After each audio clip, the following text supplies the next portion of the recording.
Hello again, everybody, and welcome back to Wait, Are These Guys Friends? I am Mike, and I am here with Randy, and it is part 2, the 90s, of Steve Martin versus John Candy. But before we get to all that, how was your week? Pretty good. We were talking offline just a little bit, but I am completely in the I don't know what the word is and I'm inundated with youth lacrosse right now. So my son plays on a couple different lacrosse teams, and that means we are in practice and gaming season, which means every night we are either going somewhere or dropping off at practice, and so that has been taking over my life a little bit. I have had a chance to watch a few things, but I'm all about youth lacrosse right now. I mean, if that's your what we watched was my son's lacrosse games, I mean, I guess I can live with that. But I'm still going to expect you to give criticized notes on the performance of every child. Refresh me. We talked, you said 12, right? Is your son? Yes. Okay, really take him to task on his performance here, because he ain't listening. This is your moment. Yeah, I don't know. Sometimes when he's getting back to X and he's trying to, split dodge a couple defenders on his way to a shot. None of this probably makes any sense to you, but no. I was literally going to ask, what the hell is a split dodge? Because that sounds like a video game term. I was like, you're saying he hit X to split dodge? No. I did that all the time. That's amazing.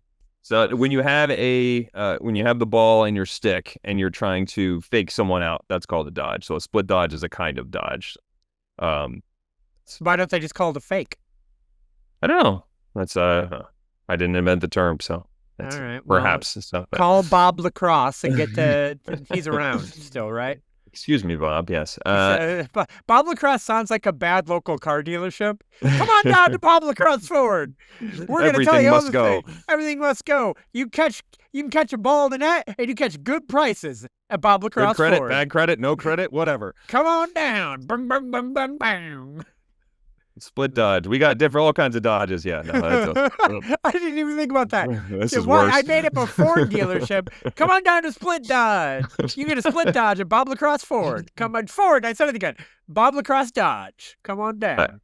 I could see them doing like lacrosse puns throughout the whole thing. That would definitely actually feels like a local car dealership. So, and he's he's never played lacrosse. He's like the black sheep of the lacrosse family, who his family invented it.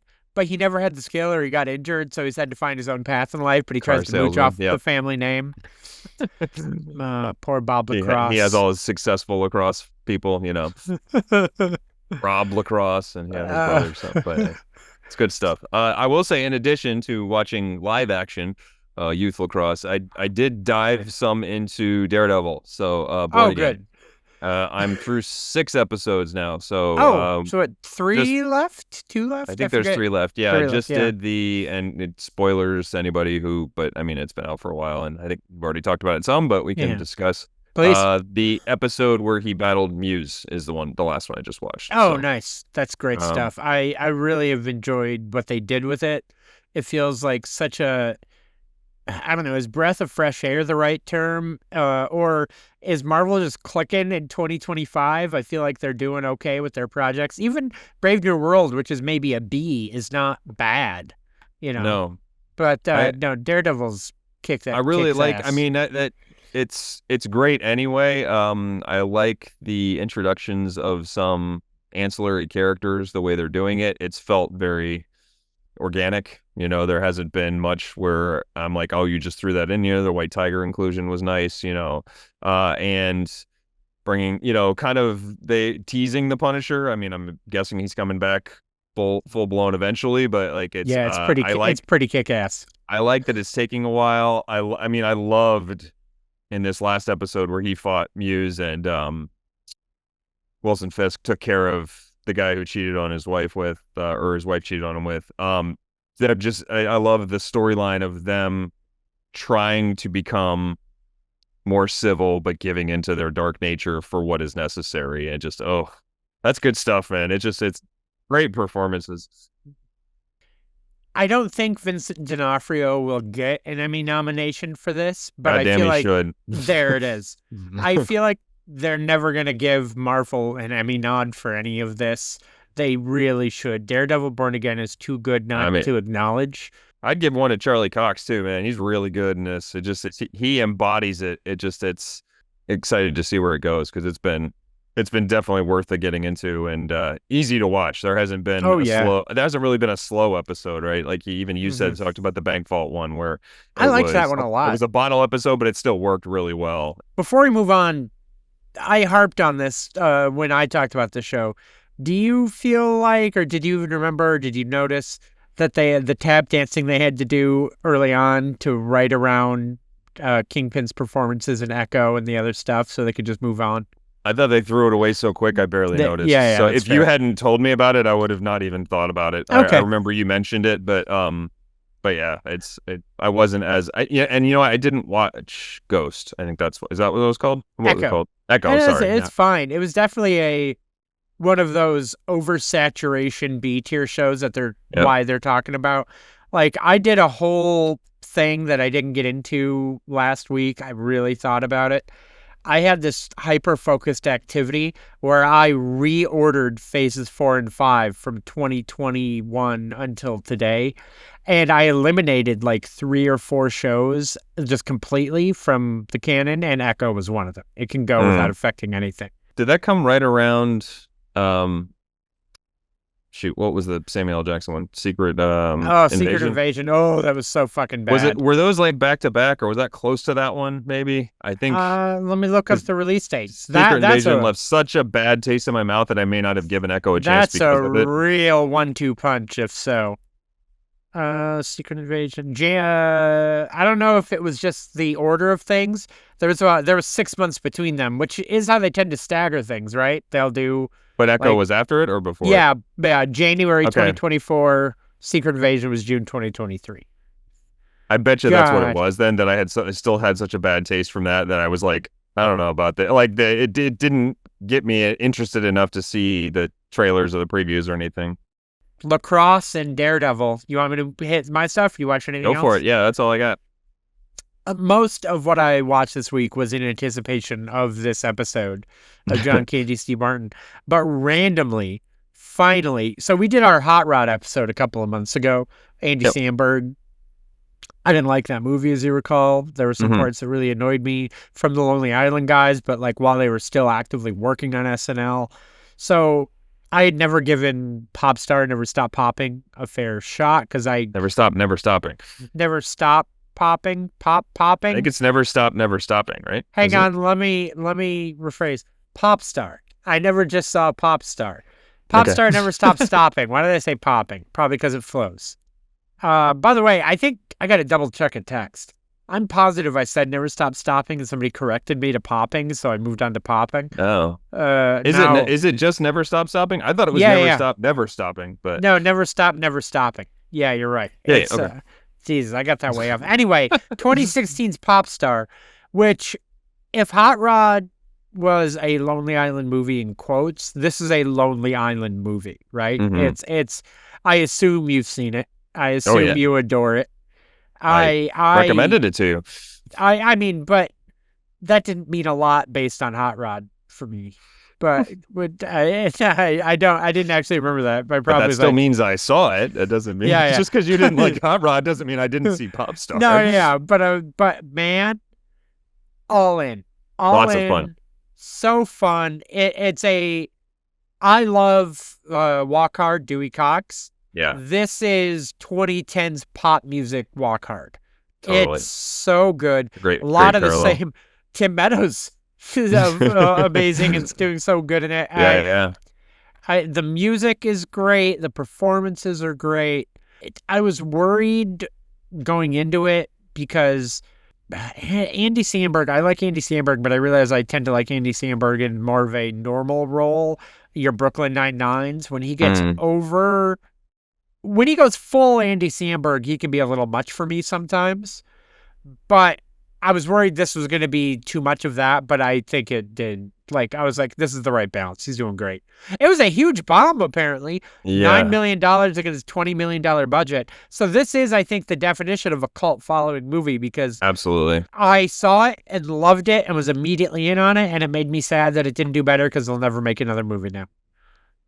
Yeah, it's tough. I think Chris Redd helps that a lot because he's so out there. I mean, I love him in this movie. I think he steals this movie, and So I think that helps the Andy Samberg character that is over the top, but ends up, has to sort of play against this up and coming crazy rap star. So I mean, I think my favorite bits were the TMZ knockoff bits, except for Eric Andre, who I yeah, always go back and forth on. Great in Gemstones, but when he goes yeah. traditional comedy, his anti-comedy overactive has never been a huge part for me. But I did enjoy Chelsea Peretti and Will Arnett in that. That hmm was pretty good. I there was the one scene with the fake TMZ guys where Eric Andre did like his over insane laugh, which struck me as one of his anti-comedy sketch laughs. And I was Yeah. just like, you're not my favorite. But Chris Red, great. Yep. The Lonely Island guy's great. Joan Cusack doing coke and going on tour with other bands, phenomenal. Anyway, could go on all day long on this one. I was disappointed Bill Hader was only a cameo. Who Yeah. as Zippy, the roadie, was hoping for a bigger role from him, but fair enough. I'm glad you checked it out because that's definitely one of those that you kind of stumble into. Like you're like, oh, I was curious what this was, and then you kind of be delighted by, or that's how I came across it. I was like, oh, I wonder what this is, and then I was like, I'm really glad I checked this out. Mm-hmm. I was under the impression I would like it more, and your review. I joke, but you were pretty adamant. I think that you thought I would like this better than Hot Rod at the time, and yeah, you were right. Good job. You did great. A low Uh, bar because you didn't love Hot Rod, but still. yeah. The only other thing I watched is I had chatted with someone that I felt like the buzz around Last was season 2 isn't there. Like the Mm. buzz was around season 1. Am I crazy? And I decided to finally watch the first 2 episodes. And I honestly really only wanted to watch the first 2 episodes because are you aware of what happens in The Last of Us 2, the game? So spoiler alert, I guess I could have said that. Uh, does Pedro Pascal's character die? Is that what it Yes. is? But I just wanted to watch until I saw that happen. And then I Mhm. did, and I thought that was at the end of episode 2, and I thought maybe I'll come back to it, but I saw that part. If anything Yeah. else, it feels like the epilogue to season 1, which everyone loved, and I was like, all right. But with that, I don't think I have anything else because I kind of dialed in and watched some stuff for this. Any final thoughts on what we watched before we move on? No, let's get into 1990. 1990. 1990. I forget who we ended with before. So let's just dial in with Steve Martin, who's only got one movie in 1990. Unless I'm starting off weak again and missing a movie already, as I tend to often do. You're on fire. There was only one. I feel so good. How do you feel about the sequel to Goodfellas, My Blue Heaven? Oh, you found that note too, huh? I do that for a very long time. I This movie used to be played on Comedy Central a lot back in the day, and at some point I picked up that trivia fact. I was never in love with this movie. I always felt like Steve Martin was miscast, and finding out that they switched roles to have Steve Martin play the mafia role, the Henry Hill-esque role in pre-production, I thought, yeah, I don't think Rick Moranis would have played that role either. They would have both been miscast. Well, you know who was originally cast for it. It was Arnie, and then he went to go do Schwarzenegger. He went to go do Kindergarten Cop as his big foray into. No, he did Twins as his second big foray into comedy. And boy, that was the right call because Kindergarten Cop kicks a lot of ass. Can't imagine Arnold Schwarzenegger in this movie. The problem is I imagine. By the way, when I say it's the sequel to Goodfellas, right, it's taken loosely from the book Wise Guys by Nicholas Pileggi, which he had worked in tandem with Henry Hill, who is obviously the lead character focus of the classic Goodfellas, Martin Scorsese's mafia epic. This technically is the witness protection part of his life, but done very loosely as a comedy. They don't call him Henry Hill. He's Vinny Antonelli. But if you wanted to look at it literally, yes, he is playing that part. Also connected because My Blue Heaven, written by Nora Ephron, who was married to Nicholas Pileggi at the time. Which is wild to me. I saw that. I was like, I never saw that coming when I was looking up how this could have happened. I had no idea. I What do you think These of this also movie? they came out in the theaters like a month apart too. That's the other thing. So Which is, by the way, this one came out first. So yeah, technically, Goodfellas is a prequel to My Blue Heaven. So that's crazy. it's Um, wild when sequels and prequels are better than the original, isn't it? it's enjoyable, right? Like there are pieces to it that are Rick funny. Moranis is good. Yes, very much so. Joan Cusack again. There you go. Yeah. I like it. Um, it's I don't want to call it harmless, but it's there's nothing offensive in this movie, right? Like it doesn't. I'm not like God, this didn't work or this and with the exception maybe of Steve being a little miscast. It's interesting to see him try, Yeah, but I think this is better in the hands of another person. But I think Rick Moranis does a nice job as the kind of understated, agreed. nebbish sort of. Is he an FBI agent? Is that what he is? Yes, good word, Nebish. Good word. Well And done. so I always remember liking it. I had seen it multiple times as a kid or growing up as a teenager, and always thought there were funny parts and parts that I enjoyed. And it has I guess a fully fledged story. There's a couple times where the wise guy gets one over on the FBI agent, but ultimately comes through kind of the bad guy. Well, not bad guy, but criminal with a heart of gold kind of thing. So how did it do box office wise? So I can't find a production budget. I've been Okay. hunting and hunting. But if it made money, I can't imagine it made a ton because it Yeah. only had a box office gross of $23 million. Okay. And So the way maybe I look broke at it even is ish. when we hit the late 80s, we were hitting a pretty regular production budget for these mid-level comedies of around $15 million. And now there's going to be a point as the 90s go on where obviously that would escalate. But I feel like in 1990, I would take a stab and say that's probably pretty accurate, which would say it would make enough to not be called a full bomb, but not enough to be called a massive hit. You may recall that at the start of last week's episode, and when we started recording last week, we had planned on doing the 90s and 80s in one big fell swoop, and that became way too long and way too much. But I had said I had two hot takes on Steve Martin. The first was that after 1979's The Jerk, he didn't make another good movie for 5 years, and I feel like that held true. My other hot take, which I was going to wait until we got to the 90s to say, is that I feel like, and maybe I didn't do full research to see how all this backs up, but whenever Steve Martin dyed his hair for a role, it wasn't great and underperformed. It was better when Steve Martin, and this holds true with like Dead Men Don't Wear Plaid in the 80s, where he dyed his hair jet black. Where I feel like if Steve Martin doesn't look like Steve Martin, people are less interested in the film. Am I barking up the wrong tree on that? Am I just giving you like a hot take soundbite, or do you think there's any weight to that? I think it gives pause, right? Like you have to kind of take a second to be like, do I believe this?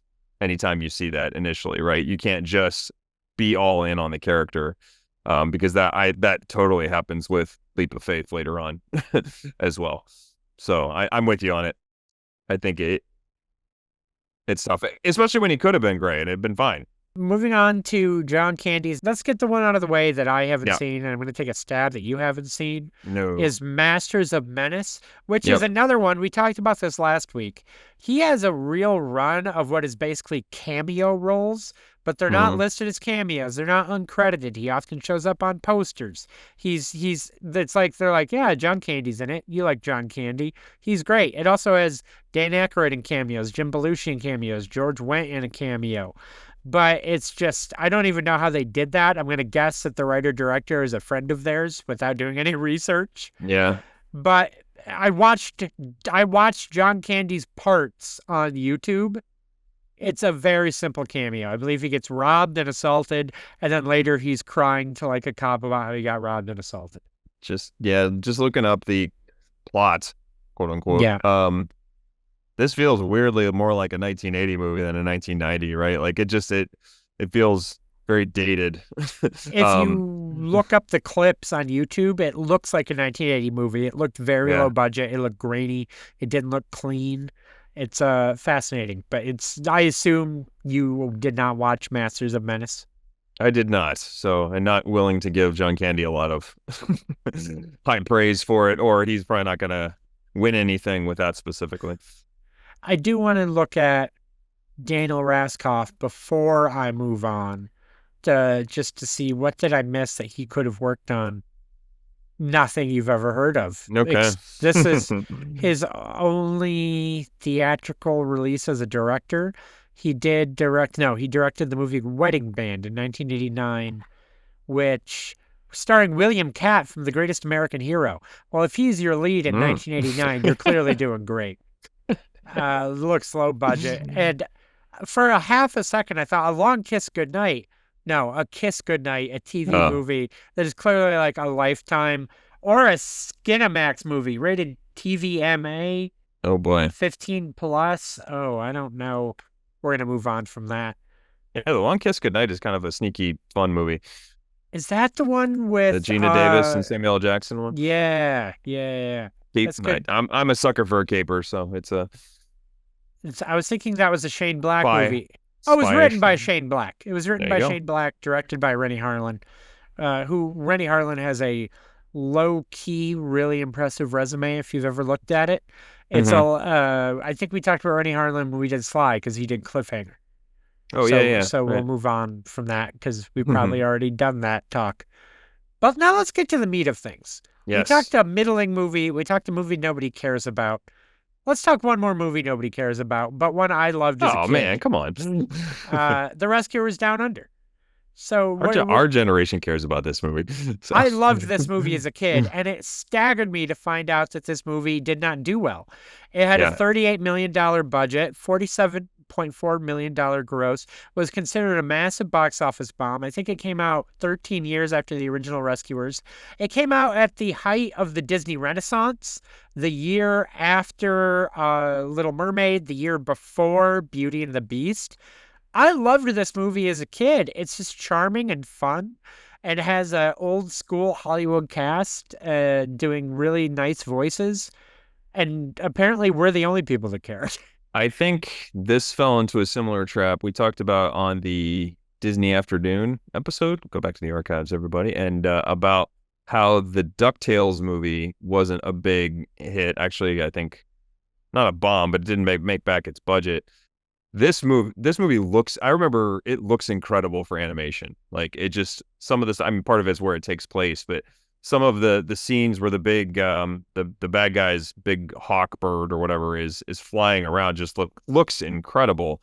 And I'm sure that what didn't come cheap from animation at this point in time. Right. So I think that went into it, and I guess people just weren't as much into it. I mean, but they made a concerted effort to bring back pretty much everybody from the Rescuers, with the exception of Jim Jordan, who voiced the Albatross, and so that's where John Candy comes in. And to use the delight. And I actually, as silly as it sounds, I didn't know this was a sequel as a kid. I saw this movie and then later saw the Rescuers. I was actually very surprised. I was like, oh, that was a sequel. I didn't need to know that as a kid. It was just a fun movie. Yeah. Which, am I wrong in believing this was Disney's first animated sequel, like, ever? Am I crazy?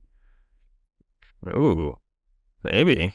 I thought I'd seen that trivia fact at one point, but now I cannot find it. But I'm willing to put my foot down on that one. That sounds right now that I think about it, yeah. Which, frankly, may have scared them on sequels until that direct-to-video sequel boom that they eventually regretted in the late 90s. Yeah, Lion King, Aladdin, all those, right? Oh my God, there were so many bad Disney sequels in to the point you had that Family Guy joke. It's like Aladdin 6. Jafar may need glasses. So it's terrible. But there is one massive hit in 1990. You might have heard of it. John Candy is a very nice little co-starring part. Would you consider him a cameo, an extended cameo, a co-star in Home Alone? I think it's an extended cameo. I know we're iffy on cameos, but he's so memorable in it. I think we can include him. Like, he's not absolutely, and he's credited. You know, it's not like he's an uncredited. So, and he's memorable. Also, it's not like he showed up and you're like, oh, you're right, John Candy was in that.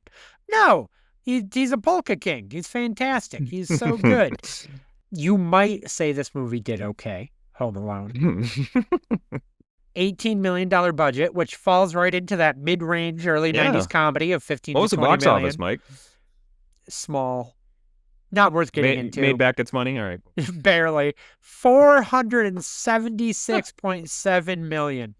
All I can think of is that scene in Dogma where they meet Salma Hayek, who's the muse, and she's like, I'm responsible for 9 of the top 10 grossing films of all time.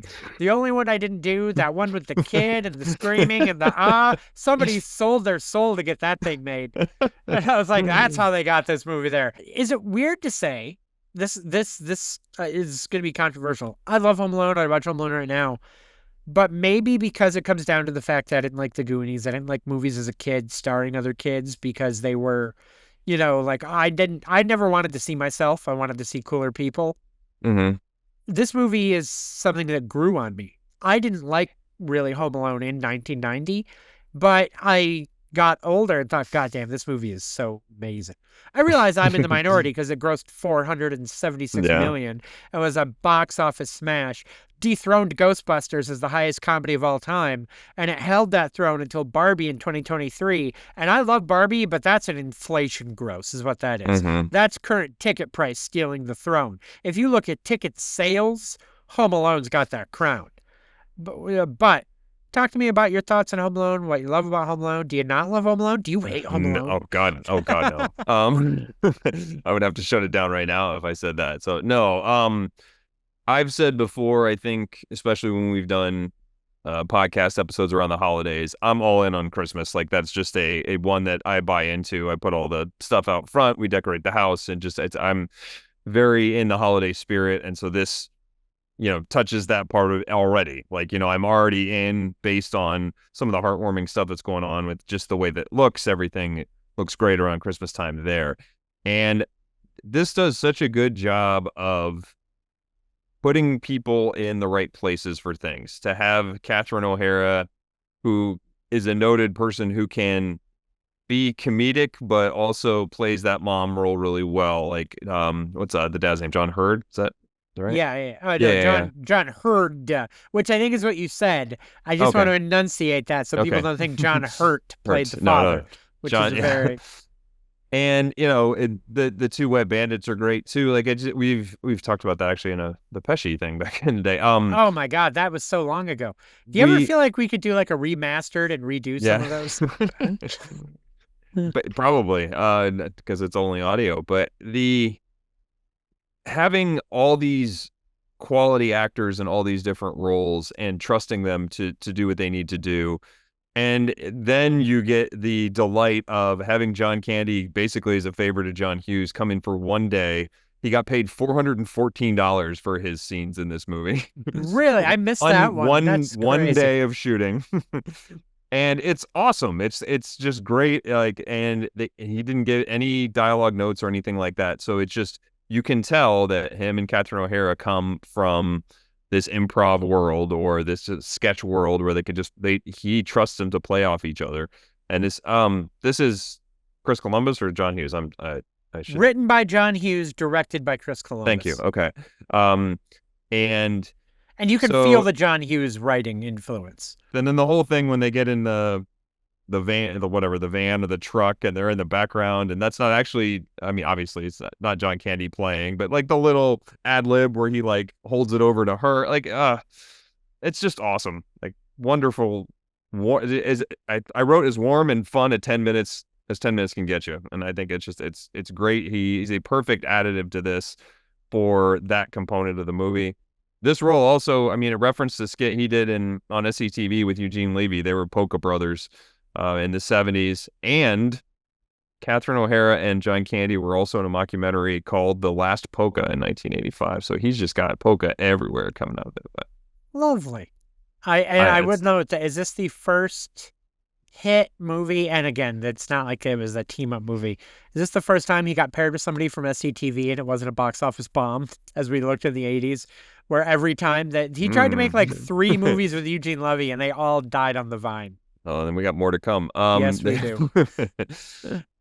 Probably, yeah, unless there was any I'm trying to think. Did he do anything with Rick Moranis in it? I don't remember. They did co-host SNL together at one point. Yeah. No, they didn't. They didn't. I'm sorry.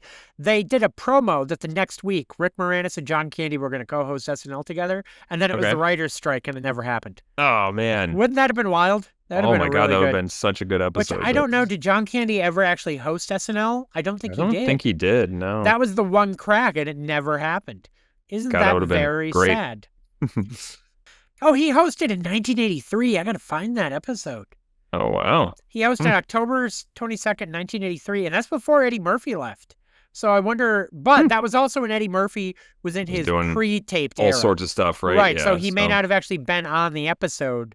Well, hell, I have SNL Wiki right now. Let's take a peek. It does say It doesn't say Eddie Murphy pre-taped. I think he was in the episode. We got to seek out this episode and watch October 22nd, 1983. How about that? Men at Work, musical guest. I got to tell you, this sounds like probably a middle of the road, early 1980s SNL episode. What we bring it all together. The Rescuers Down Under, Men at Work, Man. Australian band. Look at us. And it just makes me wonder, did Steve Martin ever host SNL? That would have been really good. Huh. Yeah, I don't know. I bet he would have been good at that. That's a shame. Probably. He fits in pretty well with it. Most eras, too. Like, he really could go anywhere. So. Yeah, it's wild. But all right. This best last course. So. I don't know what you're talking about. Keep it going. Yes, and force the improv. Never stop. Let's actually get to judging the year. I feel like it's a John Candy point. I think so. He's a co-star in both. One's a bomb, one's a massive hit. But I like Rescuers Down Under and obviously Home Alone way more than I like My Blue Heaven by a mile. I also think if you look at the gross and legacy of both of those movies, kids are probably, who knows? You can see Rescuers Down Under on Disney Plus right now. Home Alone's a classic. It keeps them in the zeitgeist. I don't think anybody's watching My Blue Heaven out because they probably don't play it on Comedy Central reruns anymore. Yeah. You got anything to say in defense of Steve Martin, or are we moving on with a John Candy point? I think you can't undersell his contribution to Home Alone, right? So Home Alone is enormous, and he plays a part in that, right? He's not the primary contributor, but he definitely is a part of it and a memorable part of it. I think that alone puts him over the top. Moving on to John Candy's 1991. Oof. Did I see Only the Lonely? Is that the one with the mom who's overbearing? Yeah. That's what I thought. Yeah. I meant to double check that one because I was like, I got to double check Only the Lonely, and I ran out of time. Yes. I have seen Only the Lonely. It's with Ali Sheedy. It is another produced and... No, this one was written by Chris Columbus, but produced by John Hughes. Produced by John Hughes, directed by Chris Columbus, his follow-up to Home Alone, which is wild. Yeah. And this, I believe, did not do well. I can't find a budget, but it only grossed $21 million. So, yeah, you figure if anything made its back, if not. These are starting to creep up more, so it's feasible it lost money. And the thing, too, is you're right, because you start looking at some of these budgets, bigger stars, bigger hits, inflation, frankly.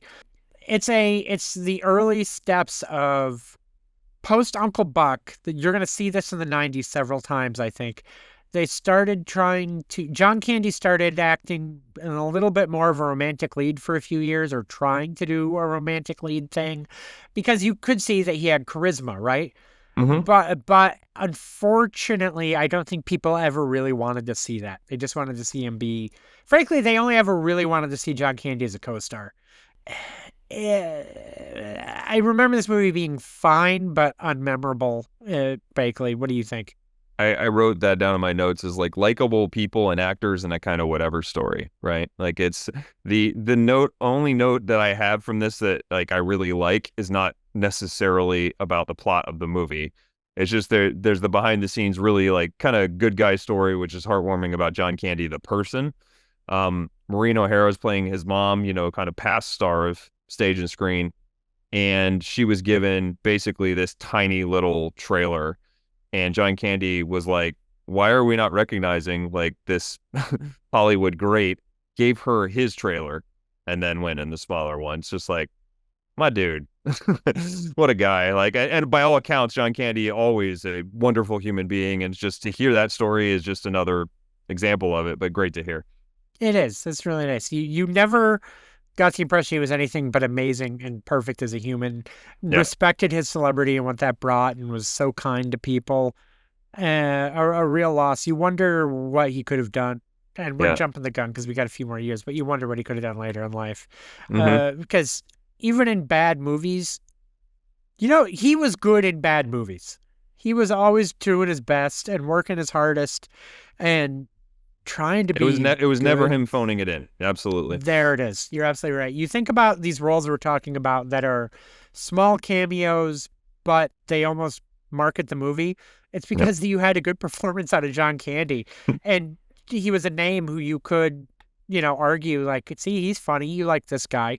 Middle of Yeah. the road Metacritic, middle of the road box office. Entertainment Weekly gave it a C. This movie probably didn't do anything to damage his career, but everyone's like, I can take it or leave it. Yep. What Agreed. what what could have damaged his career are the next two films that we're going to talk about. Unless, do you want to hit JFK first because it's a small role? Yeah, we can. Let's see, because uh, I love JFK, and so I don't want the bad taste in my mouth for the next two other two movies before I get to talk about JFK. So So let's go. I watched his cameo bit. It's another very small, bordering on cameo role, right? Mm-hmm. He's very good in it.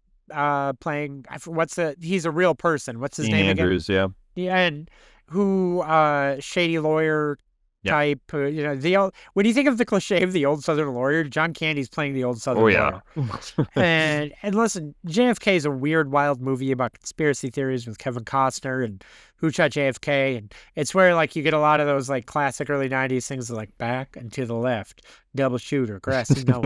You look at the film, and like a lot of jokes that came out about the assassination that I think people are still making today came into the zeitgeist because of the movie JFK. Sure. And I did not expect you to have the reaction to this movie that I was like, I texted you yesterday and I was like, JFK, I don't need to rewatch that one. I just watched the cameo. I kind of remember this. And you're like, I love JFK. This is like in my favorite movies of all time. And I was like, Yeah. what? So why? Talk through So why. so you have to understand, and it took me a while because I was sort of into the JFK conspiracy too. Like that was part of it. Like I got interested in trying to unravel certain things, read a bunch of different books about it, and JFK is as a story bullshit. It's not right. It's not accurate. But boy, is it entertaining cinematic bullshit. Like it is just shot incredibly, like the way that it is put together. I mean, this is I think Stone's masterpiece, and I love all the actors in it. He is we talked about it very briefly. He is awesome at casting. Like he just nails for the most part across his movies, getting the right people in the right parts. I miss Donald Sutherland. I can't picture anybody else being Mr. X, right? And I think getting all the other people on board for these small parts. And it's, Jack Lemmon, Walter Matthau, Ed Asner, just all these that are barely in the movie. And then you get John Candy, who is basically a known comedic actor, to play this kind of shady, like you said, Southern lawyer, and doing a really, really good job. And Oliver Stone said, I think at the director commentary, that he just was kind of casting him on a whim, and he came in and was just so delighted to be there to get this opportunity to act dramatically. And they were all blown away that he just like picked it up and did it perfectly. It was just, he acts very well within that character. And so, but there's a lot of the dialogue that is snappy, the way that it's cut, the way that I, I just really, really like it, and I can quote it kind of constantly. And I think John Candy's points are pretty funny too. There's a lot of his quotes that are really good. No argument. He's very impressive in it. And I also feel like this is just thinking about, you're talking about Walter Matthau, Jack Lemmon, and Jack Lemmon more so than Walter Matthau kept going back to dramatic well. I believe it's 1994 when Grumpy Old Men comes out, and there becomes a point where they just become a comedy duo and pretty much only ever make comedies. I think Jack Lemmon dipped his toe back into some drama. Like he won an Emmy for Tuesdays with Maury, and he did, a couple other things because he's, but it's nice to see proper actors doing proper acting. As silly as that sounds, just the old school Hollywood, just fucking getting it. We've also talked about, I mean, notable for the Michael Rooker not necessarily being a bad guy. So. Oh yeah, good call. Look at you. So Look at you. he's on Kevin Costner's staff, which is just fascinating because it's who else is on there? Who's Newman and what's his name in real life? Wayne Knight. Wayne Knight and Laurie Metcalf, and this movie has who's who for anything and everything across the board, and it's a long movie, but I love watching it. It's like I said, one of my favorite movies of all time. So there's 2 movies left. Mm-hmm. There's Delirious and Nothing But Trouble. So I got the impression that you think both of these movies are deeply terrible, but Nothing But Trouble is the worst of the worst. It is the anchor. Yeah, there is nothing that can save that movie. It is the worst of the worst. We could argue about Delirious if you want, but yeah, Nothing But Trouble is awful. I want to talk about that now because I would like to argue about Delirious because I love Delirious. I watched it yesterday. I rewatched it yesterday to see, do I still love this movie? And yup. Okay. So I will defend that movie and I will get into it. This is going to be a fun moment. Listen, I don't know if we've talked about this in video yet, but in several episodes in the audio archives, we've gotten into Nothing But Trouble hard. Yep. And I've always said that I want to try to save a real deep dive on this film, like a real dive for a Dan Aykroyd episode. I don't even want to do an actor battle. I want to do an IMDb. We haven't done one of those in a long time, analyzing one person in depth. A full IMDb breakdown of Dan Aykroyd, because it would be the collapse of a career around this time. Yeah. But let's focus on, here's what I'll tell you about Nothing But Trouble. Small town. It's rich people wind up in a small town. John Candy plays a small town sheriff and also his twin sister. And he is making some choices. And he is, without getting into how terrible this movie is and why, because it really doesn't reflect on John Candy even. Because I would say he's doing his best, as we've just said several times. He is giving it his all. And is he the best of a bad situation, or am I trying to just give him more credit than I can? I struggle with best, but yeah, he's trying where, I mean, because it's Dan Aykroyd is clearly having fun, but it's just brutal. So I don't know. He's trying to salvage something. Maybe that's the best way to put it. And yeah, or maybe it's just he's so naturally charismatic compared to everybody else who is. Demi Moore is bewildered to be there, as I think you said, and clearly regrets it. But she's also playing like a stuck-up rich woman. And she's not charismatic. Chevy Chase is clearly not invested and clearly annoyed to be there, and he is not invested. Dan Aykroyd, even if he's given it his all, is under layers of makeup and doing a hell of a weird performance on something. Yeah, it's real hacky, yeah. It is uncomfortable to look at. It is unpleasant to look at. John Candy is, if not the best of a bad situation, the okayest of a bad situation. Yeah. I would give him that credit. That said, you got to hit the box office. Massive $45 million budget, $8 million gross. Because people didn't want to see this movie. They were confused by this movie. And if it had had word of mouth, the word of mouth was, don't. Stay far away. I'm hesitant to say anymore because I really do want to do someday a plot breakdown and almost a scene by scene of what are we doing here? That could be an episode on its own. This movie needs time and dedication to really look at why did they do this? Why did they do this? Why did they do this? And I don't want to shoehorn that into the John Candy episode. Yeah, it's tough. I don't want to say through no fault of his own, but through little fault of his own, this is going to drag his year down really far. So, I'm still want to talk about Delirious, but if you look at Steve Martin's 1991, it has genuine hits. It Yep. has genuine gross. You can see where this year's going. But I would genuinely like to talk about Delirious 1991, and I'm happy to offer a retort because you clearly gave like a this movie, like you were building up to there's two real big bad dogs at the end of 1991, and I disagree with this one, frankly. But please talk to me about your thoughts on Delirious and what and all that. I just think it's kind of a tired movie plot as it goes through. Maybe it's an interesting premise, but I felt like they cut corners as it goes through the storytelling. I wasn't all in on. I didn't mind the idea, just wasn't all in on the execution. Maybe that's the best way to say it. It didn't appeal to me that much, and I found myself not being really interested as it goes through. That's how I would phrase it.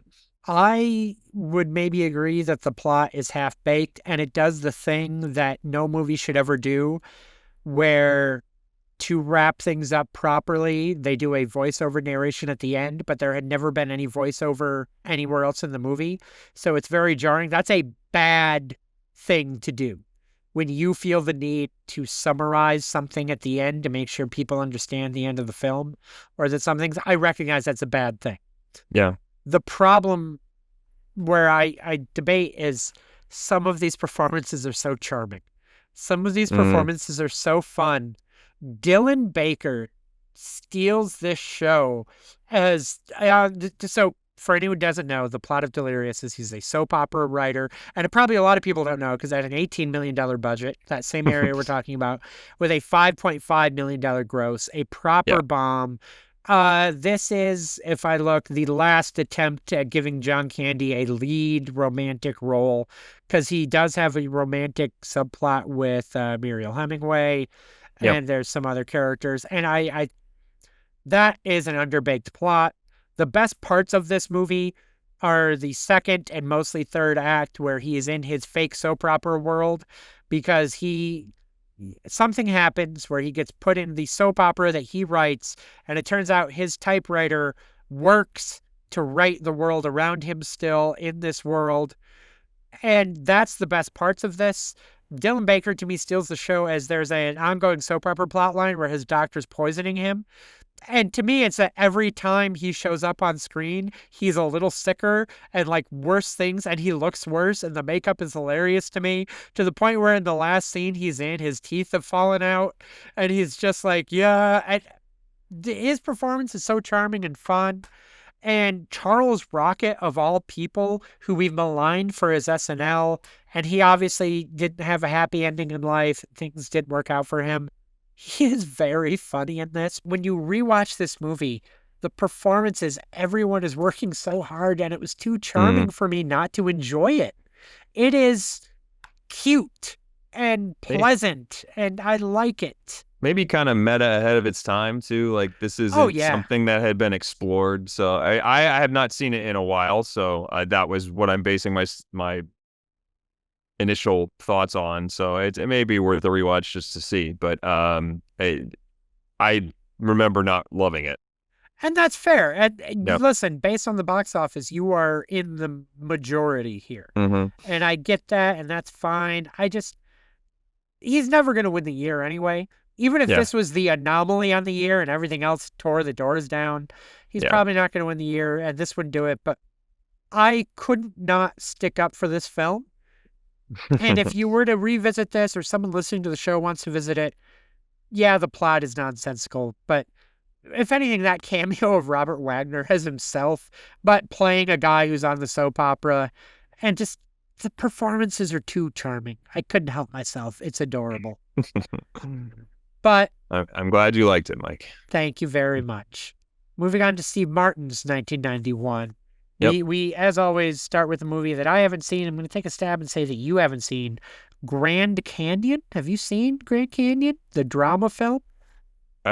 Parts of it. So we actually watched scenes from this movie in one of my media classes in college. More specifically, the opening scene, because they're leaving the Lakers game and they have to cut through South Central LA, and it's because this is sort of a you know, heady movie about intertwined Angelinos. So with race and class kind of being spoken to and spoken about. Well, according to the marketing team, it's the big chill for the 90s because this was also directed and produced by Lawrence Kasdan. And if you look at the Sure. poster, it's the big chill poster. Yeah. They wanted this to be the big chill. Desperately. How's the soundtrack? Is it Big Chill-esque? Not close. Okay, fair enough. It's, not, I would say there's nothing wrong with it, but it feels very much like it's trying to do that. Like when you're watching it, you're like, this movie is trying too hard. And Roger Ebert fucking loved it. 4 out of 4 stars. Of course he did. So, no, but it feels, how, I guess, Traffic later on, or Crash, or these movies that try to do these intertwined stories. I mean, Traffic is a little different, but it's Love Actually. Yeah. Sorry, yeah, sure. Well, I was being sarcastic, but yeah, I got you. Yeah, you're not wrong. Like it trying to intertwine everything together, but at the same time have an overall message about, dealing with who you are and your place in society and all these different things. I mean, I thought the most fun thing from my research I found out about was that Steve Martin's character is based on producer Joel Silver, who produced like dozens and dozens of movies in the 80s and 90s, like the Lethal Weapon series, Die Hard. The other fun thing about Joel Silver that isn't related to, other than Steve Martin, is based on him. He played the director of the opening tune in Who Framed Roger Rabbit. Oh, really? Yeah. Well, how about that? J. Raoul. So that's fun. That's cute. I was like, that's a fun one. Like, I was like, oh, yeah, cool. But well, I like that. I find it interesting that this movie released on Christmas. Do you know why they did that? I just looked up the trivia for why he was even in that role. I didn't know why. What was that? This was a prank Steven Spielberg and Robert Zemeckis pulled on then CEO of Disney, Michael Eisner, as Eisner and Joel Silver have despised each other since their days at Paramount Pictures in the 90s, especially when making 48 Hours. Silver trimmed his beard off, paid his expenses, and asked not to be listed in the cast. Reportedly, when production wrapped, because Silver was unrecognizable, Eisner questioned who played Raoul, and when it was told it was Silver, Eisner shrugged and simply praised his performance. That's funny. Wow. Yeah. By the way, by all accounts, it looks like I might actually enjoy Grand Canyon if I were to watch it. I may not love it, but it was very well reviewed. It did fine. Mm-hmm. It made $40 million, which, again, we're at mid-level budget territory. It did fine. It's not a mess narratively. Like, it sticks to its themes, and it all ties together. Also, this cast looks great. I love Danny Glover. I love Kevin Kline. I love Steve Martin. This is a good-looking cast. So, but we go to 2 movies that probably did better. I didn't actually look up the box office for LA Story. I probably should have. You got any thoughts on LA Story? Because I don't. Yeah, it's kind of a character that's made for him. This oddball academic that is, a TV weatherman just kind of as his day job. So he's amongst people that, he could care less about what he knows about art and all these other things. And it's really kind of being that slice of life of Los Angeles, right? Like trying to showcase the superficiality, the celebrity, the star fucking mentality of all of LA. And it's there. It's an interesting kind of moment in time trying to send up LA a little bit. I think life in LA, but nothing offensive, nothing memorable. How about that? Yeah, well said. I appreciate that. I'm weirdly looking up. I'm trying to find. I couldn't find the box office for it. But... I did find the box office, and it's $29 million roughly, which again, probably fine. I'm having trouble finding budgets for a lot of these movies, but which is so weird because maybe it's just a different era where it didn't matter as much and you can't track it. But I'm under the impression it did fine, and whoever wrote the Wikipedia clearly did. They wrote that it was a box office hit. So, who are we to doubt the person that wrote the Wikipedia? And he's clearly the lead in this. I mean, Grand Canyon is very much an ensembles movie, but so he's carrying LA Story. Yeah, well said. He also carries Father of the Bride, which I can find the distinct box office for because this was a big hit, has legs, had a sequel, still talked about to the point where they've made They did a Zoom reunion during COVID. They did that great SNL skit a couple of years ago where they did Father of the Bride Part 8, where Yeah. she's being remarried again. But $20 million budget, $129 million gross. Steve Martin, Diane Keaton, Martin Short, Kieran Culkin as a small child, B.D. Wong as Martin Short's assistant. Sure. This is a fun movie, a charming movie. You get why this was a hit. It was just the right side of family friendly. It was just the right side of still being hilarious. It was good stuff. This is the culmination of his evolution we talked about, starting with All of Me, in my opinion. Yes, Like, yes, absolutely so agreed. going through Parenthood, and then coming here, where it's a heartwarming. Yeah, I would even call it a family comedy. You know, anybody can watch this. But speaking to, and again, like Parenthood did, I think speaking to Gen Xers Gen X or baby boomers, I guess technically at the time, going through this, and maybe not to the extent of the lavish amount that, you know, the house and the guy that owns a sneaker company or whatever, but there is relatability to trying to maneuver through your daughter's getting married, this is your baby girl. I mean, just the initial thing when they cut to it and it's the little girl going, "Daddy, I met a man and we're getting married." It's just like it's a great little execution of that, to see it, show it how Steve Martin sees it. There's a lot to like about this movie. It's very well executed. Absolutely agreed. And I will throw out that I think because it was the early 90s and it was a different era, this is the epitome of what boomers could get in the early 90s and still be considered the middle class. Boy, Right. things have changed. This is like an upper middle class home in the early 90s, and now he looks like a fucking billionaire to me. Yeah. I will say the other part that's really fun is he gets his Planes, Trains, and Automobiles rental car moment when he finally like loses it, when I think he rips his tux, and then he goes and gets the hot dog buns and he ends up in jail because he's accosting the person. It's like, whatever it is, the hot dogs come in 8 and these come in 12 or whatever. I don't need 12. It's a nice little unhinged Steve Martin moment. Yes, it is. And I'm trying to think if there's anything else I want to say about this movie, and I don't think so, other than just it's a delight. Yeah. Listen, I think on that, it's an easy win with the other two. I mean, this is a runaway and John Candy really, unfortunately, doesn't put up much of a fight on the other side. He really doesn't. So it's a, we gave 90 to, who did we give? Oh, John Candy. So it's a 1-for-1 right now. Yep. And by the way, 6-all. I was going to say, yeah, we didn't recap the 80s. It ended the 80s 5-5. We should have said that. I'm a bad host. You're a bad host. We're bad hosts. Well, so on we go. I blame myself. People knew that already. Oh. Moving on to Steve Martin's 1992. We have House Sitter, which is him and Goldie Hawn, which is charming. I rewatched a bit of this. It was never for me as a kid, and it still really isn't for me. I'm not a huge Goldie Hawn fan, frankly. I find her a little grating from time to time. Mm-hmm. But this was fine enough, and I believe it did extremely well again. Yeah. $26 million budget, $94.9 million gross.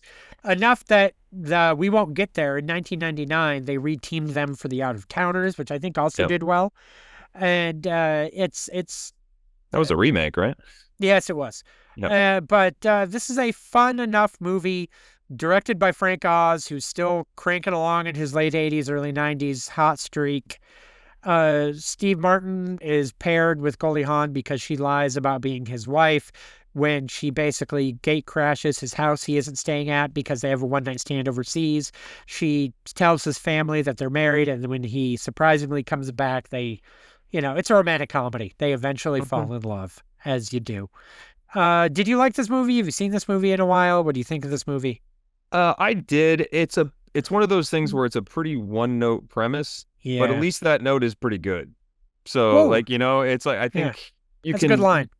So you stick with it, and you're like, they don't try to divert from that. They just say, we're gonna run with this and let it run its course. And they work together. I think it's a good Steve Martin kind of bug-eyed, like unable to understand Goldie Hawn's kind of zaniness, and that even if it's not your cup of tea, it does. I think the chemistry works in that regard. This gives me the thought of you dial back to My Blue Heaven when he was originally cast as the FBI agent. It's because you look at a movie like this, he's very good, still being very funny as the straight man in this era. Yep. It's funny, you go back to like The Jerk in his early 80s work, where he is zany and goofy and fun. Mm-hmm. He is so far away from that at this point. The last gasp was Dirty Rotten Scoundrels, and even Dirty Rotten Scoundrels, while he's goofy and fun, had an air of sophistication about it because he's a con man, right? Sure. He is so far removed at this point from the era of guy with arrow through his head and The Jerk, where casting Steve Martin as the straight man makes sense here, and he's good in it.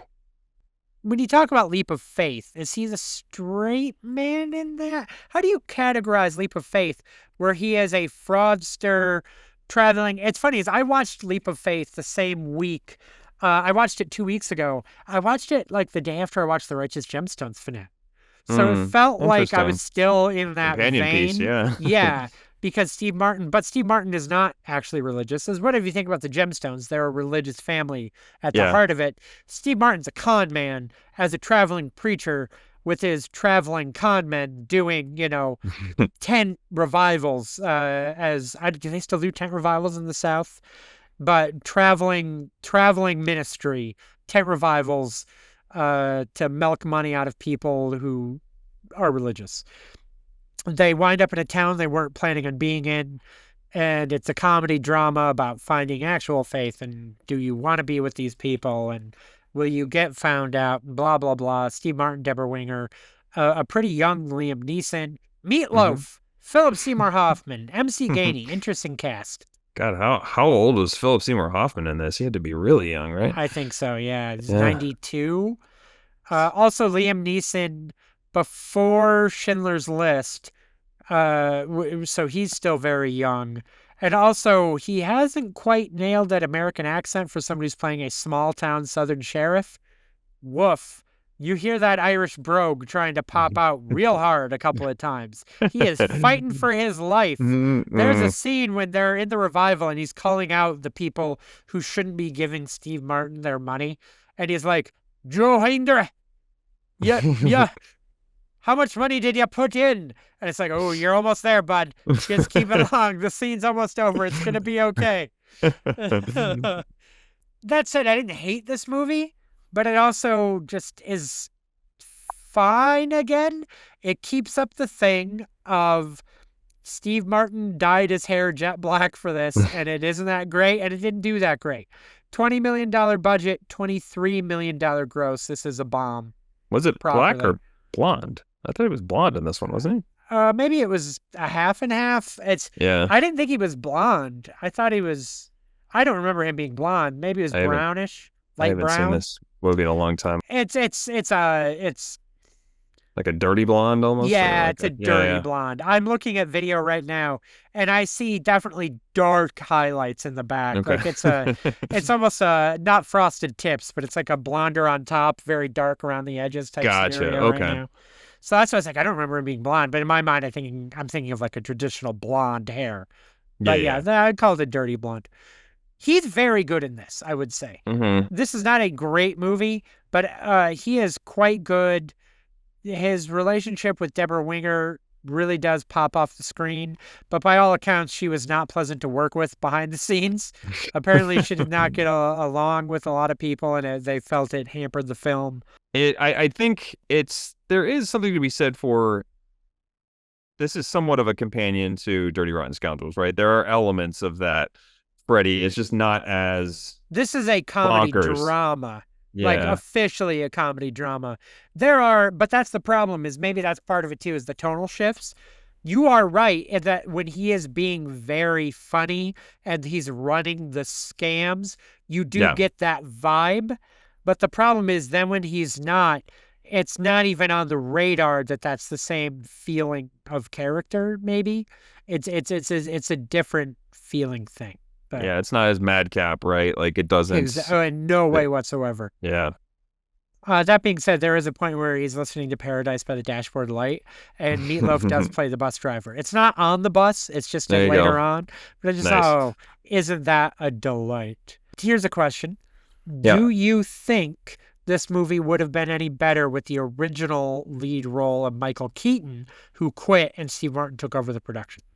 I would be interested to see it, but I don't know that it would. I don't Yeah, think this is a great movie, but I think Steve Martin is well cast in it. How about you know what? Well said. So moving over to 1992, which is Once Upon a Crime with John Candy, $18 million budget, $8.6 million gross, teaming him with Eugene Levy, who is directing this. Unfortunately, he's not in it, but they can't work together. John that? Candy and Eugene Levy, they're probably great friends. They did SCTV together. We love collaborating. This has also got Jim Belushi and Sybil Shepherd and Sean Young, which admittedly some of those names by the early 90s don't quite mean what they did even a few years ago. But man, why can't they strike gold together? Which, by the way, Richard Lewis also in this. Only a few years before they get reteamed for Wagons East. But hmm man, I never saw this one because I never wanted to see this one. Is that It's wrong of me to say? Like, I never no, had any interest. This didn't look great, and based on the box office, I'm not the only one. Did you see this it's one? I haven't. No, I just did the research on it. Unfortunately, we can't. It doesn't sound like we can say a lot on the actual film, but considering the performances that we saw of Steve Martin and his box office, and considering the box office of this movie that did get Razzie nominations, and to be fair, I think it does say something that we had no active interest in ever bothering to see this movie. Yep, That's a clear point for Steve Martin in 1992, absolutely. which does have him pull ahead. He is now 2-1, and he is 7-6 overall. But John Candy gets a default point in 1993, but a very well-earned default point in 1993. Yes. Steve Martin did not put out a movie in 1993, but John Candy put out Cool Runnings and Rookie of the Year. And here's my thought. I know I saw Delirious because I rented it, right? I saw it as a kid on tape, or maybe I saw it on TV. And I know I'd seen Home Alone or Uncle Buck. But when I say I think I discovered John Candy as a 10-year-old, like hmm properly discovered John Candy as a 10-year-old and thought, I want to watch more of his movies, it's because of 1993, because Yep. he's fucking great in Cool Runnings and Yeah. Rookie of the Year. He's genuinely great in Cool Runnings. Yes. Comedy drama-ish. He's really more of the drama parts of the comedy. The comedy is Jamaican bobsled team. Yeah. I'm not going to hit the plot of Cool Runnings. I'm going to say you fucking know Cool Runnings I because would hope so. Jamaica's got that bobsled team. Is it offensive for me to do that accent in 2025? I don't know. That's how they sang it. Do you do you know that if you say beer can in a Jamaican accent, it sounds like you're saying bacon? Beer can. Do you want some beer can? That's my fact for you. Beer Nice. can. There was a point where there were some people I drank with when I lived with in Connecticut for several years. We would often get drunk on the weekends together. It was a delightful time. There was a run of, I swear to God, like 6 months where that was an ongoing joke, where we would all get drunk enough to the point where it was the beer can time of night, where it's like when you knew the beer can started flowing, it was like, oh no, this is going to hurt tomorrow. Beer can! Anyway, Cool Runnings. What a delight. Very Also much so. starring Leon. Whatever happened to Leon? Did he just stop acting? Did he fall off? What happened to Leon? This That's a question I don't know the answer to. a discussion for another day because John Candy is great in this. He brings the acting chops. Whatever else he is about being funny in the movie, that scene where he confronts his old coach after the Jamaican team has been disqualified in what is really a shady move because his old coach is angry at him because he had been a cheater, and that's how his original career had ended. He's bringing it in that, and he's great in that, and you feel the heart in that, and this is just a good fucking film. I rewatched it yesterday because I don't think I'd rewatched Cool Runnings in at least a decade, and I just texted you. I was like, I'm kind of half watching while I'm cleaning. Cool Runnings holds up. It's a lot of fun. That's one of those where you try to reintroduce. I tried to find movies that I really liked as a kid and try to reintroduce them to my son. And some of them he just says, I don't have the time of day for this. And Cool Runnings, he was all in on.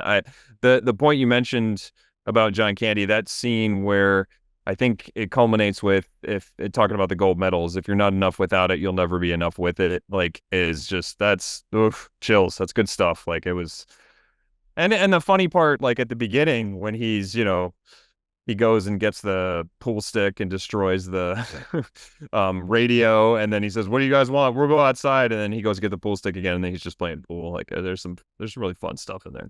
It really is. Sad trivia fact, this is the last movie released in his lifetime. We obviously have 3 more films we're going to talk about, but unfortunately, this was the last one of these movies he was alive for when it came out. He was obviously alive for Rookie of the Year, but they clearly came out before Cool Runnings. Yes. Also, I would like to address something off the top. Officially, we have talked in both the 80s and 90s episodes about all these tiny little bit parts that are sometimes barely cameos, extended cameos, but he has full credit. He's on the poster. He's a part of the film.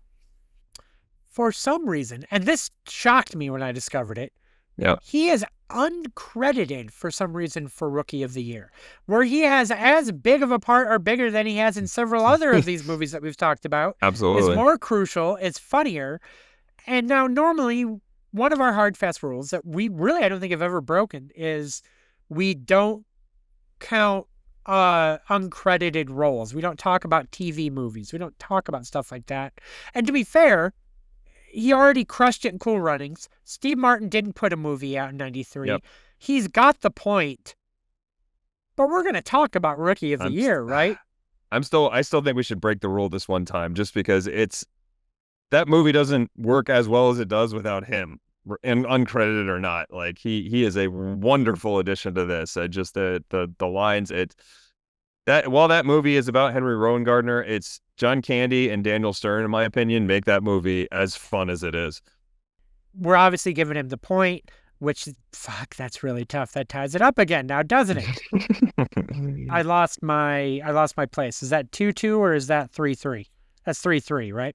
No, 2-2. 2-2. Yeah. Okay. Math is hard. We got to math 7-7. 7-7. This is getting difficult, although I think, unfortunately, I think by the time, coming. Yeah, that being said, to have it be 7-7 in 1993, not a lot of default years, really fun movies, really good stuff. I know it's about to go off a cliff, but we will stick with John Candy for 1994, and it's real sad because this is the year he passes away in 1994, and he actually passed away before his last 2 movies were released, Wagons East this year, and man, it's a real shame that this movie is such a fucking dog. Yeah. Because it does have a great cast. It really does. I can't find a production budget for this movie, but I'll tell you, a period piece comedy with this cast that only grossed $4.4 million in 1994, this was a massive box office bomb. It has a 0% on Rotten Tomatoes. As Roger Ebert said, what a sad way to end his career, even though he also said his legacy was already locked in and would survive this film. Just, my goodness. The plot of the movie is he was the one who led the failed Donner Party. They all died. Obviously, the Donner Party, famous thing where they didn't survive the Oregon Trail crossing, being led west. He is going to lead all these people who don't love the West, who decided they're not in love, they're going to love it East. And it's got some real names. It's got Richard Lewis. It's got John C. McGinley. You can't mention, genuinely, you can't mention Robert Picardo without the fact that he played the Doctor on Star Trek Voyager for 7 years. He's also in Inner Space as the cowboy, the bad guy, and I fucking love him in Inner Space. He's so great in that movie. Also, Charles Rocket randomly in this movie, since we mentioned him earlier, also in a John Candy film. But man, This is a dog. John Candy contractually mandated to make this film, Yep. which makes it even sadder that this was his last thing. He was going to be Yeah. in a movie with Sylvester Stallone, a John Hughes film that got canceled. He had misgivings, but he owed money as his stay because he owned the Toronto Argonauts and he needed money. And so he did it and he passed away. And there's always a story that I remembered as a kid that the night before he passed, he had made the entire cast and crew a big spaghetti dinner. Mm. And they all ate the dinner and they all had a lovely time. And then he passed away that night from a heart attack. And Ugh. that said, I know I was ranting for a lot of different things there. I didn't let you get a word in edgewise. Unfortunately, the word I'm going to have to let you get is to talk about Wagons East. What do you got? Not much. Because it is. I'm gonna agree with Rotten Tomatoes and other. I mean, they had to complete it with CGI body double and rewrites, and it's pretty evident. The very end of it is kind of weird, like where it just um they have to fight, and John Candy's character has to fight kind of to get through because they're fighting the like Native Americans, right? Because it's like they're coming on through the cavalry, and it's kind of a convoluted final thing. But the weird part is like there was something here that just never came through. With the people that were in place, you felt like you could have maneuvered through something, and it just never came together. It's a real shame. That's just it. Is talking about the cast and talking about all that. It's a real bummer, but you also look at, unfortunately, the pedigree of the people who wrote and directed it. Maybe it was never going to get there because it was a TV writer who I'd never heard of. But if you look at his stuff, he did write for Malcolm in the Middle and the Wonder Years. But as soon as I saw Men Behaving Badly, I was just like, you're maybe not going to be the right guy for this movie. And then looking at the director's credits, I never heard of anything he'd done ever until you get to like the Flight 93 TV movie in 2006. I'd heard of that. But man, you look at his movies in the 80s and he was working regularly, this guy. I've never heard of any of these films. Nightbreaker with Martin Sheen and Emilio Estevez. How have I not heard of that movie? El Diablo, which was a Western comedy TV movie, which probably is how we got this, but produced by John Carpenter and Deborah Hill with Louis Gossett Jr. How had I never heard of that movie? Breaking Point with Corbin Burnson. Oh, that's another TV movie. He did a lot of TV movies, but maybe that's the pedigree of you don't have the people that could do this scale of a film with this level of talent and it falls apart. I don't know. But I wanted to, you ever remember a movie that you want to like so desperately, you almost try to convince yourself that you liked it? When I say I discovered John Candy properly and really grew to love him in 93, when this movie was on video, I remember renting it. I remember watching it several times. Like, I have weird active memories trying to convince myself that this movie was funny as a kid, but it's not. Yeah, it's not the sum of its parts, right? Like it's there are things that are there, but it just doesn't add up. Yeah, it's a real shame. But what does it say that I've seen this movie? But I can't say, and we were going to address this. The unfortunate thing is when we got on, before we started recording, you're like, hey man, I might need your help with 1994 because I actually haven't seen either of Steve Martin's movies in 1994. And I've been pretty good throughout all of this. I feel like I've had a really good track record of rewatching and watching clips and doing a lot of things. Bro, I got bad news for you. I missed both of these also, although I weirdly remember the poster for Mixed Nuts because I worked at a Hollywood Video, and it's this giant headshot of Steve Martin wearing a Santa hat with a tiny little bit of the rest of the cast. This is a Nora Ephron Black Christmas comedy film. Yep. Black Christmas comedy film. That makes it sound like the movie Black Christmas, which is a classic slasher film. No, it is a black comedy Christmas film. So they reunite from My Blue Heaven, right? Yep. So and also it's got Robert Klein and Madeline Kahn and Juliette Lewis and Rob Reiner, Adam Sandler in an early role, Rita Wilson. How did I never take the time to say it? Also, produced by Paul Jungerwit of Golden Girls soap, Benson, Empty Nest, Blossom fame in the early 90s. How did I never take the time to see this movie? Why haven't I taken the time to see this movie? Why haven't you taken the time to see this movie? What did we miss here? But also, massive bomb. $20 million budget, $6.8 million box office gross. What happened here? I don't know if we were in the time frame to be ready to laugh about mental illness, suicide prevention, stuff like that. Not that we're ever ready to laugh about it, but to be dark enough Yes. to go into that realm, right? Just because I don't know. It seems like I think of it's not the same vein, but like Home for the Holidays, right? Listen, Is a very quirky comedy and tackles a few things that are offbeat.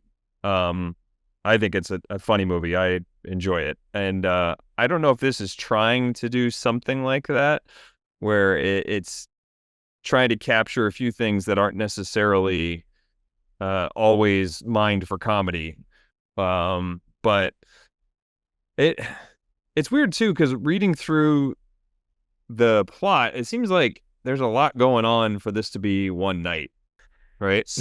yeah, just saying a lot going on makes me. I read the Roger Ebert review, and he has a great quote where it's the movie has a first-rate cast and crew. I didn't realize this. He said this, and it made me realize it. It's Nora Ephron's follow-up to Sleepless in Seattle, so Wow. that's wild. But he Okay. writes, this is what made me think of it. Maybe there's too much talent. Every character shines with such intensity and inexhaustible comic invention that the movie becomes tiresome. There's too many clowns. So that's a fascinating take. Maybe that ties into what you're saying. There's too much going on. There's too much happening.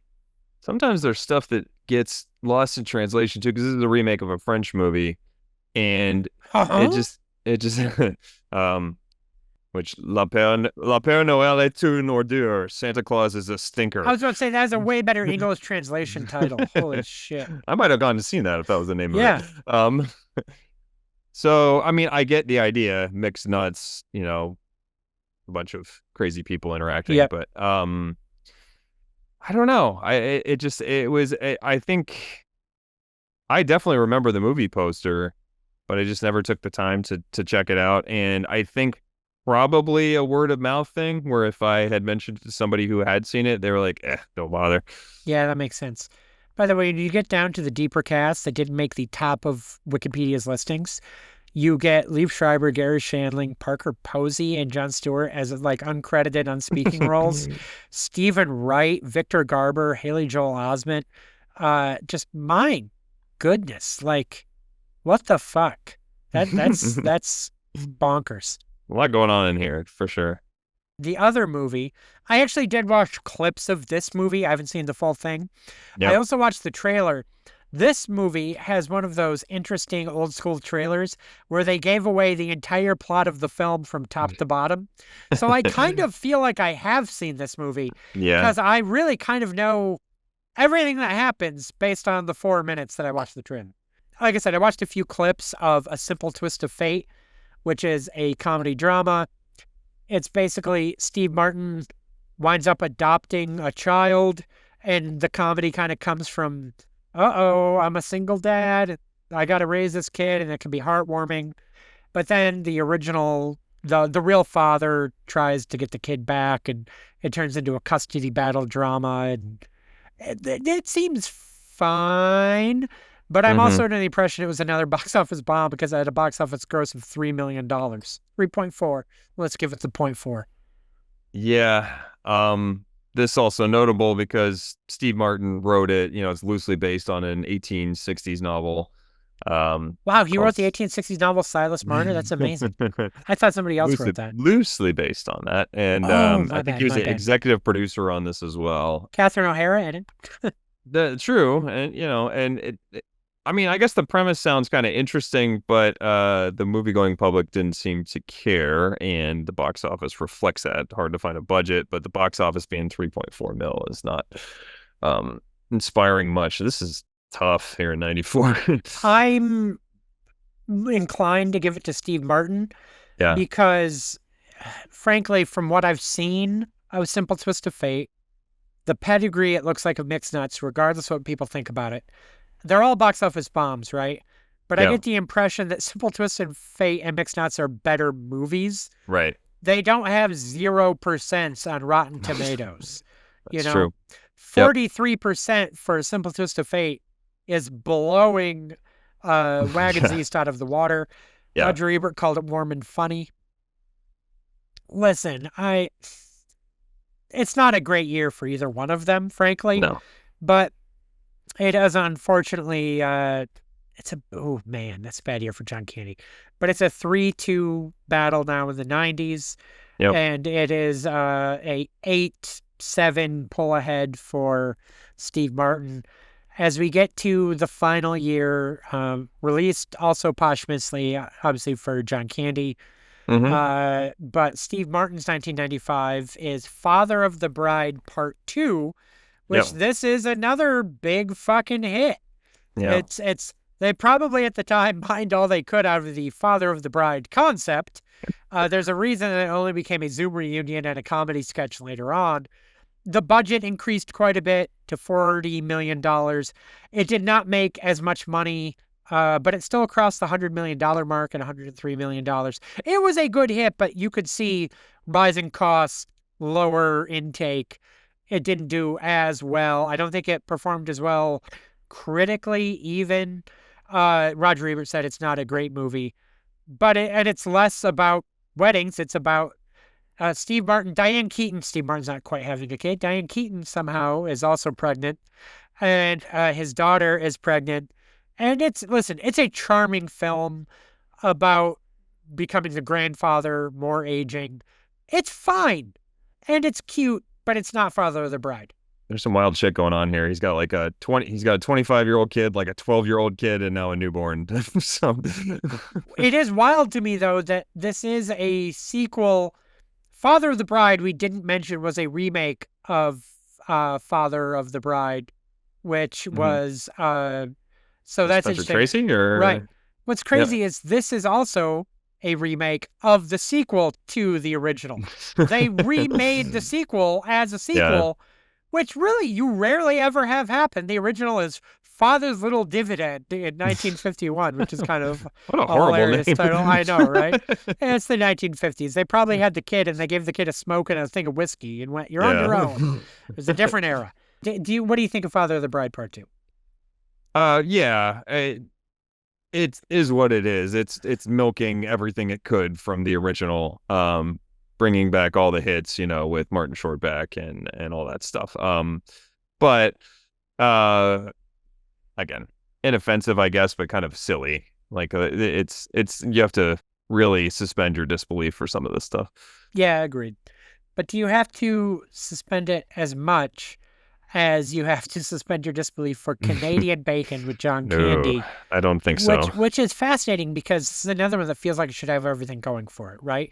Written and directed by Michael Moore, I believe his only non-documentary film, because this is after Roger and Me, I think and you're right. obviously this is a few years before Bowling for Columbine. Although this movie, after Bowling for Columbine, you can see, like, because of its anti-war, anti-Republican, anti-George H.W. Bush feeling, because Hmm. this kind of came out for how anti-war Roger Moore was feeling after the Gulf War in 1991 is where he started putting this together. Michael Moore. You say Roger? I did say Roger Moore Okay. because I was thinking Roger and Me. Yeah. Oh, gotcha. And then also this was written and directed by the man who was James Bond from 1971 until 1973 until 1985. This famous British actor, Roger Moore, who Yes. hated the Iraq War. No, I'm going to stop with this bit. All Michael right. Moore. Another one that seems that go over it because he's a talented guy, but talented with documentaries. But Alan Alda, I actually think is quite good in this. John Candy is fun enough in this. Bill Nunn, Rhea Perlman, Kevin Pollak. It's a good pedigree, right? And I actually think it's a really fun concept of how do I sum this up? Because talking about the concept is actually complicated because there's a lot going on in this movie. Yeah, Can I you think help that's me part of the here? pro. I think that's part of the. Well, I think that's part of the problem is that trying to get the idea of from the vein of Niagara Falls, right, or Niagara, which Oh, is hang on. I hate to do this. I hate to do this. But if you Google's gotten to the point where they will give you like an AI summary of all oh, the articles. okay. I hate that I'm doing this, but it is There's a unfortunately concise. yeah, okay.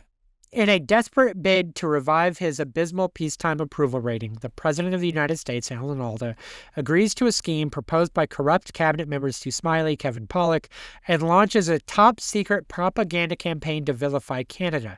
As U.S. citizens get caught up in xenophobic hysteria, a group of residents of Niagara, New York, wielding machine guns, organize a vigilante invasion of Canada that could trigger a real war with America's gentle neighbor to the north.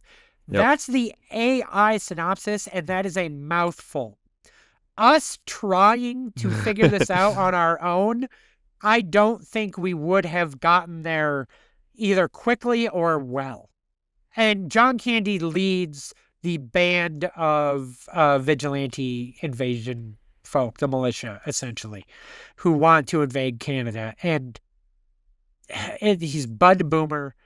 And again, this movie feels like it should have a lot going for it. That's a fun concept. It is a fun concept. And it might even play better now because of it. But unfortunately, it just doesn't come together.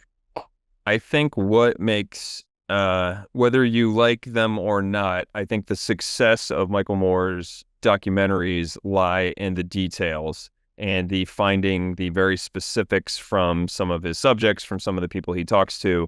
And I think he tries to put too much of that in this part of the movie, and it doesn't work as dramatic storytelling, right? Like, or a comedic storytelling, however you want to say it, because it's too much. Like, it's fine when it's the natural thing that's in front of you. You're getting the answers from people or the details from people, but when you're trying to force it all into this plot, I don't think it works. That's fair. That's fair. And again, it did very badly. It did the worst of any of these movies that we've talked about Yep. across the 80s or 90s. Do you have the budget in front of you? I'm going to say I it. was just, is that box office right? Okay, I'm looking at it, but yeah, go I'm ahead. about to go to buy the numbers because my goodness, Wikipedia's box office for this. Let me get a confirmation on this before we say the numbers because my God, it's right by verified on a couple different websites. It's right. Wow. This had a budget of $11 million, which is actually a low budget movie in this era. You think about the ballooning budgets that we've talked about for some of these, hitting 15 to 20, crossing 20. You got to think with some of the location shooting and a little bit of war and the jokes and the cast.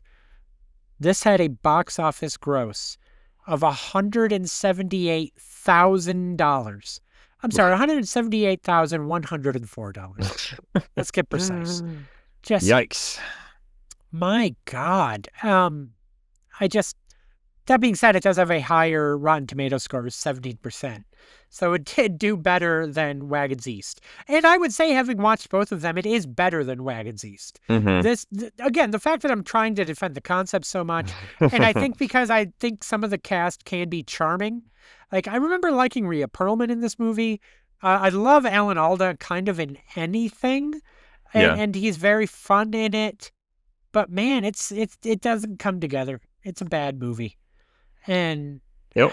unfortunately, that does give Steve Martin, frankly, an earned point properly again for Father of the Bride Part 2, which, after holding steady for a bit of the 90s, it is a 4-2 ending the 90s battle, 1990 through 1995, which puts us at a 9-7, 1980 to 1995. Steve Martin wins after tying in the 80s.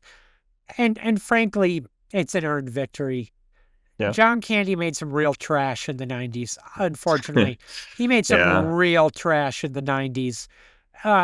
Even the stuff we like to defend, and we can defend some of it, he made some really bad fucking movies. And Steve Martin made some really good movies. It's an earned thing. This isn't a close battle. And one of John Candy's default points, it bums me out that John Candy got a default point for, frankly, what is his best year. He Yeah, earned 93 and probably would have won 93, but it's a default point. absolutely. It's a shame. Final thoughts on both of these guys across both decades. I will say that Steve Martin got lucky in the sense that the next year in 96 is Sergeant Bilko, which is such a bad movie and did so poorly that he took several years off before rebounding with a career resurgence in 99 where he did Bowfinger with Eddie Murphy and he did The Out-of-Towners, and he really never looked back on his career. He really just kept it going. He took a few years off to be like, okay, I gotta get this shit together. But the final thoughts across both of these guys across both decades. I think fascinating to go through just because such noted comedic actors that are identified definitely with the 80s, and then I guess continuing in the early 90s. But to see that John Candy, by and large, being the much more the not the second, but the co-lead versus versus the outright lead. Now that being said, for him to be so good at being the co-lead or the extra, the memorable secondary character that he gets 7 out of the 16 years is pretty impressive. Shows how much of a tour de force he was in that role. But Steve Martin essentially becomes a leading man and carries more. And ultimately, I think that's why he ends up winning, albeit it was probably closer than I thought it would be. I think initially when we talked about this, I thought Steve Martin was going to blow him out of the water. Really, I actually did anticipate more of an even battle, but I didn't anticipate John Candy making so much trash. He made a lot of trash. He made Wagons East and Canadian Bacon. Wagons East he got forced into, but Canadian Bacon I think was his choice. It didn't look like he was going to capitalize on the potential of what he showed in JFK and Cool Runnings, maybe. It's a shame. It is a very much what could have been, though. I mean, which is kind of sad, just because the way that so many different actors have reinvented themselves throughout the following, as TV and movie making became finding ways to work things into it, and you didn't have to just be pigeonholed into a certain type of, lead comedic actor. I think he would have found some really fun things.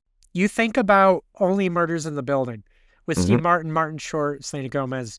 What a phenomenon that is, how popular that is. And frankly, as much as they were still stars, what I think it did to rejuvenate Steve Martin and Martin Short to a degree, right? You think about what John Candy could have had the last 10 to 15 years, and you're right, it's a lot of wasted potential. It's very sad. So just can you imagine if John Candy is Jerry's dad in a cameo role in Parks and Rec? I mean, or something like that. There's something there, or he would have done stuff. Yeah, I mean, or just anyone, or Leslie's dad, or something. There's something there. He fits into Parks and Rec to me just so much, or any Michael Schur thing. He would have gotten so many 2000s TV roles. You're absolutely right. He would have gotten so many 2000s probably have TV 8 roles. Emmys because he would get all those guests. You are because he would knock them out of the park. You're so right. Boy, that makes me really sad thinking about it that way. That is wow, that really staggers me. You're absolutely right. That's so sad. That's what could have been. So man, we lose the good ones young, man. I hate to end on a downer like that, but we will wrap it up. This has been fun and interesting, and I'm sad. But please follow us on the socials. Mike Barcode on TikTok and Instagram. You can find Mike Barcode and Wait Are These Guys Friends on YouTube if you're listening to the audio only. And you can find the audio only on Spotify, Apple Podcasts, anywhere you get your podcasts. If you're watching us and thinking, oh, is there a way I could get rid of their faces? So that'd be nice for you. But an absolute delight. Randy, anything else before we get out of here? I don't think so. Thanks for listening and watching, and goodbye, everybody.